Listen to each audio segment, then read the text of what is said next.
Hi, ഞാൻ ജിഷു. നമുക്ക് വീട്ടിൻ്റെ തൊടിയിൽ നിന്ന് കിട്ടിയിട്ടുള്ള കൂണ് കൊണ്ടൊരു നല്ലൊരു മഷ്റൂം പൊള്ളിച്ചുണ്ടാക്കാം. അപ്പോൾ ഇത് മഷ്റൂം പൊള്ളിക്കാൻ കാരണം എന്താ വെച്ചാൽ കുറച്ച് കൂണേ കിട്ടിയുള്ളൂ. പക്ഷേ മുട്ടുകൂൺ കിട്ടി, പകുതി വിരിഞ്ഞ കൂൺ കിട്ടി, നല്ല വിരിഞ്ഞ കൂൺ കിട്ടി. നല്ല ഒരു സൂപ്പറായിരുന്നു. കൂണുകൾ ഇത്രയും കൂണുകളാണ് കിട്ടിയത്. കുറച്ച് കൂണേ ഉണ്ടാവുള്ളൂ. ഇത് ഉണ്ടാക്കി വരുമ്പോഴേക്കും വളരെ കുറച്ചേ ഉണ്ടാവുള്ളൂ. അപ്പോൾ നമ്മൾ കൂട്ടാനൊക്കെ ഉണ്ടാക്കുന്നതിനേക്കാളും നല്ലത് നമുക്ക് ഇങ്ങനെ മഷ്റൂം പൊള്ളിക്കുകയെന്ന് വിചാരിച്ചാൽ നമുക്ക് ടേസ്റ്റോട് കൂടിയിട്ട് ഇങ്ങനെ ഒരു സൈഡ് ഡിഷായിട്ട് കഴിക്കാം. അപ്പം നമ്മുടെ മഷ്റൂം പൊള്ളിച്ചുണ്ടാക്കാൻ വേണ്ടിയിട്ട് നമ്മൾ ആദ്യം മഷ്റൂം നന്നായിട്ട് ക്ലീൻ ചെയ്യണം.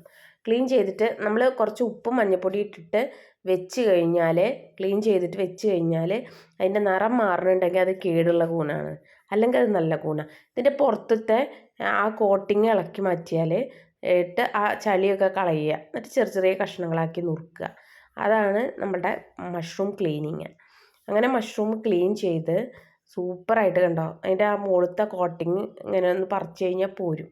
എന്നിട്ട് നമ്മൾ എന്ത് ചെയ്യുക വെച്ചാൽ അതേപോലെ നിങ്ങൾ മഷ്റൂം ഇങ്ങനെ നമ്മൾക്ക് പൊളിച്ചെടുക്കുക. അതിൻ്റെ പുറത്തുള്ള ഒരു വഴുവഴുത്തൊരു കോട്ടിങ് ഉണ്ട്, അത് കളയുക. ഇതിൽ മഞ്ഞൾപ്പൊടിയും ഉപ്പും ഇട്ടിട്ട് കുറച്ച് നേരം വെച്ച് കഴിഞ്ഞാൽ അതിൻ്റെ കളർ മാറുന്നുണ്ടെങ്കിൽ പിന്നെ ഇതിൽ ഇടുന്നത് എന്തൊക്കെയാണെന്ന് വെച്ചാൽ ചെറുള്ളി ഇട്ടാൽ വളരെ നല്ലത്. പിന്നെ ഇഞ്ചി, വെളുത്തുള്ളി, കുരുമുളക്, പിന്നെ മഞ്ഞൾപ്പൊടി, മുളക് പൊടി, മല്ലിപ്പൊടി, കുറച്ച് ചിക്കൻ മസാലയും കൂടി ഇടുക.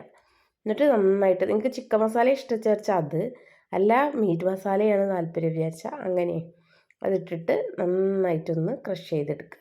അപ്പോൾ നമ്മുടെ മസാല റെഡിയായി കിട്ടിയിട്ടുണ്ട്. ഇനി നമ്മൾ കഴുകി വൃത്തിയാക്കി വെച്ചിട്ടുള്ള മഷ്റൂം അതിലിട്ട് കൊടുത്തിട്ട് നന്നായിട്ട് മിക്സാക്കുക. നന്നായി മിക്സാക്കി കുറച്ച് ഉപ്പ് പാകത്തിനായോ നമുക്ക് നോക്കുക. ഉപ്പ് പേരിയൊക്കെ ഈ സമയത്ത് നോക്കുക കേട്ടോ. ഇത് നന്നായിട്ട് മിക്സാക്കി നമ്മൾ ചൂടായിട്ടുള്ള ചീനിച്ചട്ടി വയ്ക്കുക. അതിൽ കുറച്ച് എണ്ണ ഒഴിക്കുക, പിന്നെ വാഴയുടെ ഇല വയ്ക്കുക. എന്നിട്ട് അതിൻ്റെ മുകളിൽ ഒരു അരമണിക്കൂർ വെച്ചോളൂ കേട്ടോ. എന്നിട്ട് അതിൻ്റെ മുകളിൽ നമ്മൾ മഷ്റൂം വെച്ചിട്ട് നമുക്ക് ഇങ്ങനെ എണ്ണ ഒഴിച്ചു കൊടുക്കുക കുറച്ച്. എന്നിട്ട് നമ്മൾ എന്ത് ചെയ്യുക വെച്ചാൽ ഒരു നല്ല ആവിയൊന്നും പുറത്തേക്ക് പോകാത്ത ഒരു നല്ല പാത്രം വെച്ചിട്ട് ഒന്ന് അടച്ചു വയ്ക്കുക. എന്നിട്ട് കുറച്ച് നേരം കഴിയുമ്പോൾ നമ്മൾ ഇതേപോലെ അതിന് മുകളിലൊരു ഇല വെച്ച് കൊടുത്തിട്ടുണ്ട്. കുറച്ച് നേരം കഴിയുമ്പോൾ നമ്മളതൊന്ന് തുറന്ന് നോക്കുക. നമ്മുടെ ഇല ഇങ്ങോട്ട് കരിഞ്ഞു പോകണം, അതാണ് അതിൻ്റെ പാകം.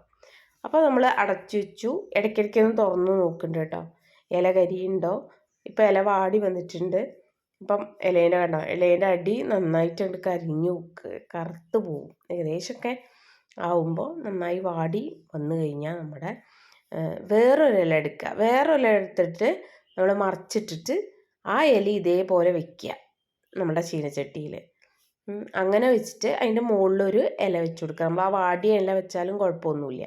എന്നിട്ട് നമ്മളത് നന്നായിട്ട് അടച്ചു വയ്ക്കുക. എന്നിട്ട് കുറച്ച് നേരം കൂടി നമ്മൾ ഇതേപോലെ വേവിക്കുക.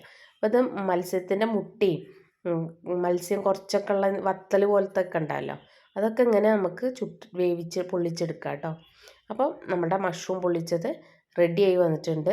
രണ്ട് ഭാഗം തിരിച്ചു മറിച്ചു ഇട്ടിട്ട് നമ്മൾ നല്ല അടിപൊളിയായിട്ട് നമ്മുടെ മഷ്റൂം പൊള്ളിച്ചത് ഉണ്ടാക്കിയിട്ടുണ്ട്. അപ്പോൾ നമ്മുടെ ചോറിൻ്റെ കൂടെയൊക്കെ നല്ല സൈഡ് ഡിഷായിട്ട് ഉപയോഗിക്കാം. പിന്നെ ചപ്പാത്തിയുടെ കൂടെയൊക്കെ നമുക്ക് ഉപയോഗിക്കാം. നല്ല ടേസ്റ്റാണ്. അപ്പോൾ പുതിയൊരു വീഡിയോ വരുന്നത് വരേക്കും ബൈ ബൈ.